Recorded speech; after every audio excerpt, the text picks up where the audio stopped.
ইরানের নিরাপত্তা কাঠামোয় হঠাৎ কেন এই পরিবর্তন?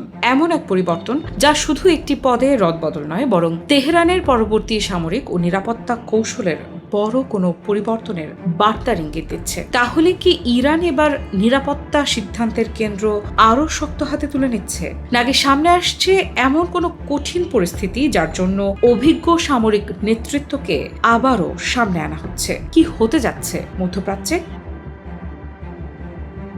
ঠিক এমন সময়েই ইরানের সুপ্রিম ন্যাশনাল সিকিউরিটি কাউন্সিলের নতুন সচিব হিসেবে নিয়োগ দেওয়া হয়েছে দেশটির সাবেক Islamic revolutionary guard corps IRGC প্রধান মোহসেন রেজাইকে। দেশটির সর্বোচ্চ নেতা মুস্তফা খামেনি তাকে এই গুরুত্বপূর্ণ দায়িত্ব দিয়েছেন। শুধু সচিবই নন, কাউন্সিলে মুস্তফা খামেনির প্রতিনিধির দায়িত্বও পালন করবেন রেজাই। অর্থাৎ ইরানের নিরাপত্তা, প্রতিরক্ষা এবং কৌশলগত সিদ্ধান্ত গ্রহণের সবচেয়ে গুরুত্বপূর্ণ জায়গাগুলোর একটিতে এখন সরাসরি প্রভাব রাখবেন এই অভিজ্ঞ সামরিক নেতা।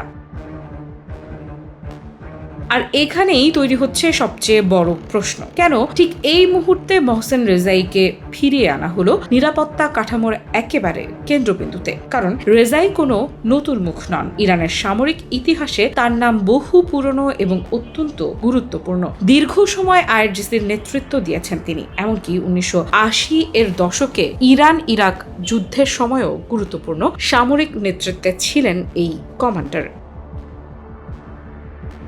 রেজাই এবার সুপ্রিম ন্যাশনাল সিকিউরিটি কাউন্সিলের সচিব হিসেবে মোহাম্মদ বাঘের জোল ঘাদরের স্থলাভিষিক্ত হয়েছেন। মার্চে যুক্তরাষ্ট্র ও ইসরায়েলের হামলায় আলী লারিজানি নিহত হওয়ার পর জোল ঘাদর এই দায়িত্ব নিয়েছিলেন। ফলে মাত্র কয়েক মাসের মধ্যেই কাউন্সিলের নেতৃত্বে আবারও বড় পরিবর্তন ঘটল। তবে সবচেয়ে তাৎপর্যপূর্ণ বিষয় হলো জোল ঘাদরকে সরিয়ে দেওয়া হলেও তাকে একেবারে বাইরে ঠেলে দেওয়া হয়নি, বরং মুস্তফা খামেনি তাকে নিজের রাজনৈতিক উপদেষ্টা হিসেবে নিয়োগ দিয়েছেন। অর্থাৎ একই সঙ্গে নিরাপত্তা কাঠামোর শীর্ষে আসছে অভিজ্ঞ সামরিক নেতৃত্ব, আর রাজনৈতিক পরামর্শের ক্ষেত্রেও পুরনো নেতৃত্বকে গুরুত্বপূর্ণ ভূমিকায় রাখা হচ্ছে।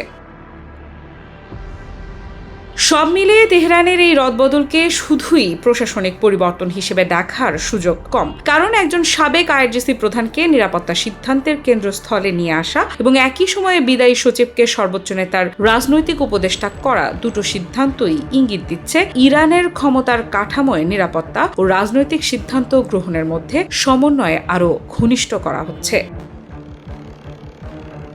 আর সবচেয়ে বড় প্রশ্নটা থেকেই যাচ্ছে, এই পরিবর্তন কি শুধু নেতৃত্ব পুনর্বিন্যাস, নাকি ইরান সামনে আরও কঠিন নিরাপত্তা পরিস্থিতির জন্য নিজেদের প্রস্তুত করছে? মোহসেন রেজাইয়ের প্রত্যাবর্তন সেই প্রশ্নই এখন সবচেয়ে জোরালোভাবে সামনে নিয়ে এসেছে। আফরিদা ইফরা, নিউজ 24।